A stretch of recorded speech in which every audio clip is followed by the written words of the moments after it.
Channel childish kitchen and lifestyle. আশা কৰোঁ আপোনালোক সকলো ভালেই আছে, মোৰো ভালেই। ঘৰলৈ অহা পিছদিনাখনে মই এটা ৰেচিপি শ্বেয়াৰ কৰিম বুলি ভাবিছিলোঁ, কিন্তু মই এতিয়ালৈকে শ্বেয়াৰ কৰিবলৈ পৰা নাই। কিন্তু ভাবিলোঁ আজি মই সেই ৰেচিপিটো শ্বেয়াৰ কৰোঁ। সেই ৰেচিপিটো হৈছে এটা মাছৰ ৰেচিপি। আজি মই আপোনালোকলৈ এটা নতুন মাছৰ ৰেচিপি লৈ আহিছোঁ। সদায়নো কিমান মাছৰ জোল বা মাছৰ টেঙা খাই থাকিব, এটা নতুন গোটেই সম্পূৰ্ণ মাছটোৰ সৈতে বনাব পৰা ৰেচিপি লৈ আহিছোঁ। আশা কৰোঁ আপোনালোকে এই ভিডিঅ'টো চাই ভাল পাব। বলকচোন তেন্তে আজি এই মাছৰ ৰেচিপিটো আৰম্ভ কৰোঁ। হেল্ল', এই মাছৰ ৰেচিপিটো বনাবৰ কাৰণে মই এতিয়া আমাৰ বাৰীখনলৈ যাওঁ। বাৰীখনত আমাৰ জলকীয়া আছে, জলকীয়া আনোগৈ, বিলাহী, লগতে পালেং শাক আৰু মানিমুনি যি পাওঁ বাৰীখনৰ পৰা লৈ আহোঁ আৰু আপোনালোকক দেখাই থাকিম।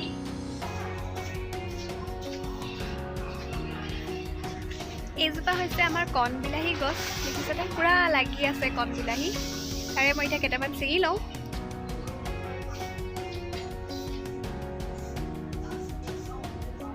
পূৰা পকি আছে বিলাহীবোৰ।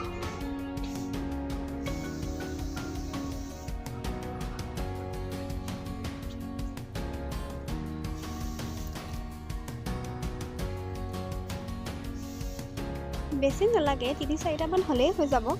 ইয়াত মই ডাঙৰ বিলাহীও দিম।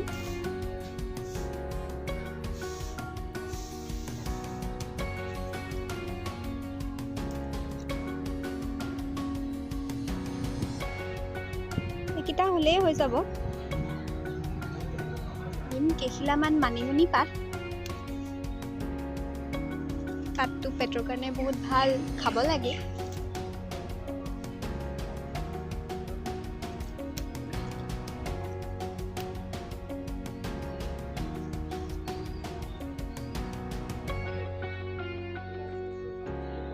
কেইখিলামান দিলেই হ'ব, বেছি নহ'লেও হৈ যায়।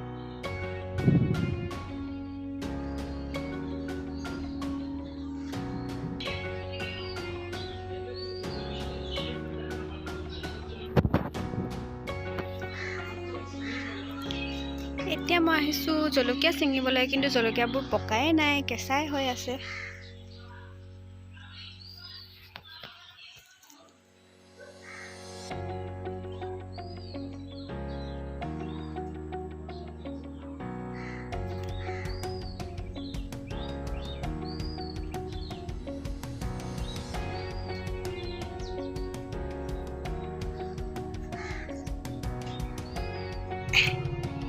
এয়া মোৰ বস্তুকেইটা লোৱা হৈ গ'ল। এতিয়া বলক আমি মাছৰ ৰেচিপিটো বনাওঁগৈ।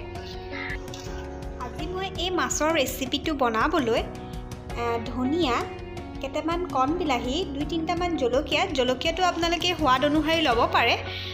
3-4টামান মই নহৰু লৈছোঁ, 4ডোখৰমান আদা, অকণমান পালেং শাক লৈছোঁ। পালেং শাকখিনি আমাৰ ঘৰৰে হয়।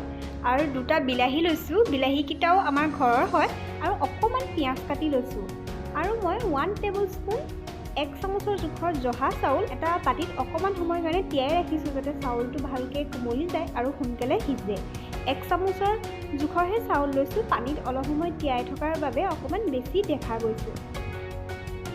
আৰু আজি এই মাছৰ ৰেচিপিটো বনাবলৈ মই এইটো মাছ লৈছোঁ। যিকোনো আপোনালোকে মাছ ল'ব পাৰে, যিকোনো এনেকুৱা সৰু মাছ এটা লৈ ল'ব।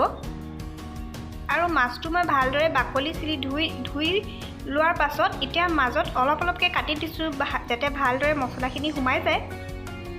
দেখুওৱা ধৰণে কাটি ল'ব। প্ৰথমে মই এতিয়া এই বিলাহীকেইটা পুৰি ল'ম।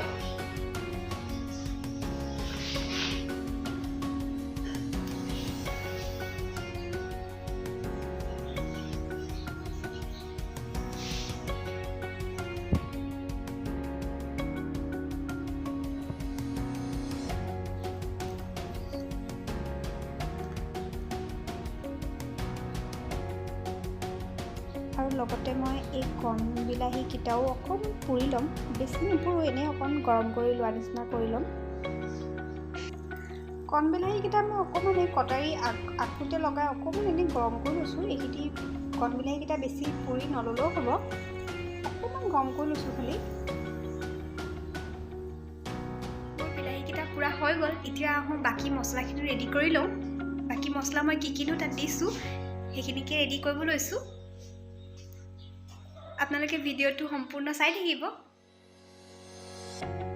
প্ৰথমে মই নহৰু 4-5 ফুটামান খুন্দনা এটাত অকণমান থেতেলিয়াই লৈছোঁ। বেছি গুৰি নকৰিলেও হ'ব, অকণমান খুন্দি ল'লেই হ'ল।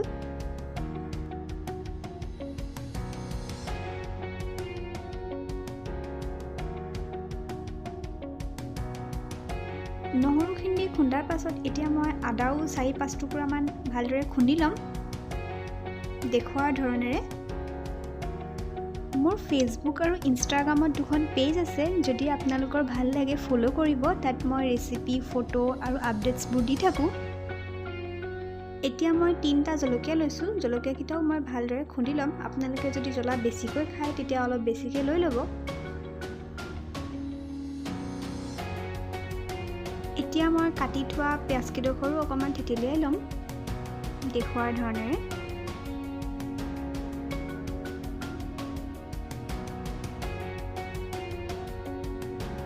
এতিয়া মই কাটি থোৱা ধনিয়াখিনিও অকণমান থেতেলিয়াই ল'ম।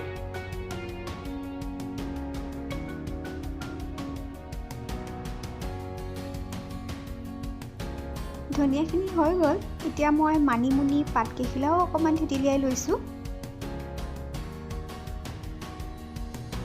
এতিয়া মই কণ বিলাহীকেইটাও অকণমান ভাঙি ল'ম, থেতেলিয়াই ল'ম। আগতীয়াকৈ অকণমান পুৰি লোৱা হৈছিল।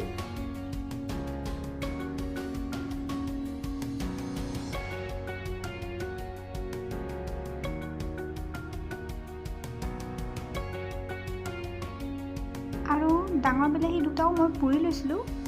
পুৰা বাকলিখিনি এৰাই অকণমান চাফা কৰি এইকেইটাও অকণমান মই সৰু সৰুকৈ কাটি লৈ অকণমান থেতেলিয়াই ল'ম।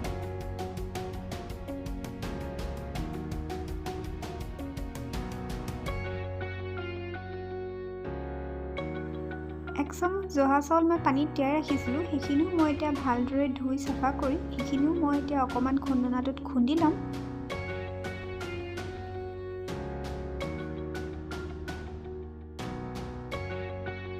এয়া দেখিছেনে, চাউলখিনিও ধুনীয়াকৈ গুড়ি হৈ গৈছে। বহুত বেছি গুড়ি কৰিব নালাগে, অকণমান গোটা গোটা হৈ থাকিবলৈ দিছোঁ, তেতিয়াহে ভাল হ'ব খাবলৈ। এয়া মোৰ গোটেই মছলাখিনি ৰেডি হৈ গ'ল। এতিয়া মই ইয়াত সোৱাদ অনুসৰি নিমখ দিছোঁ, লগতে মই আধা চামুচ হালধি দিছোঁ আৰু 1 চামুচতকৈ অকণমান বেছি মিঠাতেল দিছোঁ। আৰু এতিয়া গোটেইখিনি মই ভালদৰে মিক্স কৰি ল'ম হালধি, নিমখ আৰু তেলৰ সৈতে। এতিয়া মই মাছটোৰ ভিতৰত মছলাখিনি ভৰাই দিম। দেখুওৱাৰ ধৰণে মাছটোৰ ছাইডটো কাটি ল'ব, তেতিয়া মছলাখিনি ভৰাবলৈ ভাল হয়। আৰু অলপ অলপকৈ মই গোটেই মছলাখিনি ইয়াত ভৰাই দিছোঁ।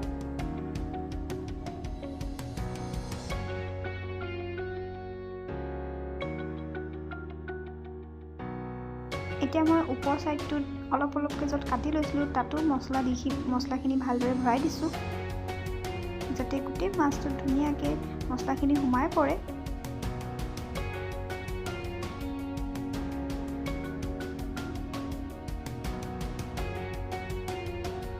দুয়োটা ছাইডতে ভালদৰে গোটেই মছলাখিনি সোমোৱাই দিব।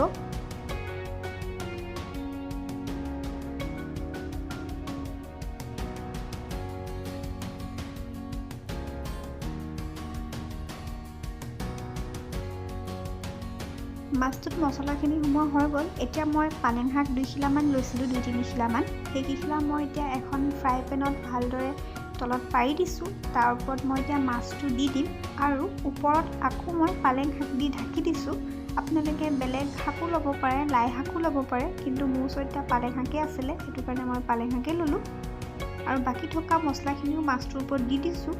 মোৰ এই ফ্ৰাইং পেনখন অকণমান সৰুৱে হৈছে মাছটোৰ কাৰণে, আপোনালোকে কেৰাহীও ল'ব পাৰে। আৰু দেখুওৱাৰ ধৰণে আকৌ পালেং শাকৰ পাতকেইখিলাৰে মই আকৌ ঢাকি দিছোঁ মাছটো। আৰু মই 2ডোখৰ নেমু ওপৰত দি দিছোঁ। আৰু এয়া এতিয়া মই মাছটো গেছত পাতিলোহি আৰু গেছটো পূৰা ল' কৰি দিছোঁ। আৰু এনেকৈ মই এতিয়া মাছটো 20 মিনিটৰ কাৰণে থৈ দিম। আৰু মই ফ্ৰাই পেনখনৰ ছাইডত অলপ অলপকৈ পানী দিছোঁ, বহুত বেছিও পানী নিদিব, ইয়াত আধা কাপতকৈও কম পানীহে আছে। অকণমান পানী দি দিলে হ'ল, এই পানীখিনিৰ ভাপতে মাছটো সিজি যাব। আৰু আপোনালোকে যদি বিচাৰে ইয়াত এখন ঢাকন মাৰি দিবও পাৰে, কিন্তু এই ফ্ৰাই পেনখনত ঢাকন নাই, সেয়েহে মই এখন ফইল পেপাৰ লগাই দিছোঁ চাৰিওফালে ভালদৰে। এয়া 20 মিনিট হৈ গ'ল। এতিয়া মই খুলি চালোঁ মাছটো হ'ল নাই। এয়া পানীখিনিও ধুনীয়াকৈ শুকাই গ'ল আৰু মাছটোও সিজি গ'ল। এতিয়া মই প্লেটিং কৰিম। এখন প্লেটত মই এয়া ওলৱাই ল'লোঁ আৰু অকণমান গাৰ্নিছ কৰিবলৈ ওপৰত ধনিয়া ছটিয়াই দিছোঁ। আজিৰ এই মাছৰ ৰেচিপিটো কেনেকুৱা লাগিলে মোক জনাব আৰু চেনেলটো ছাবস্ক্ৰাইব কৰি দিব। ধন্যবাদ।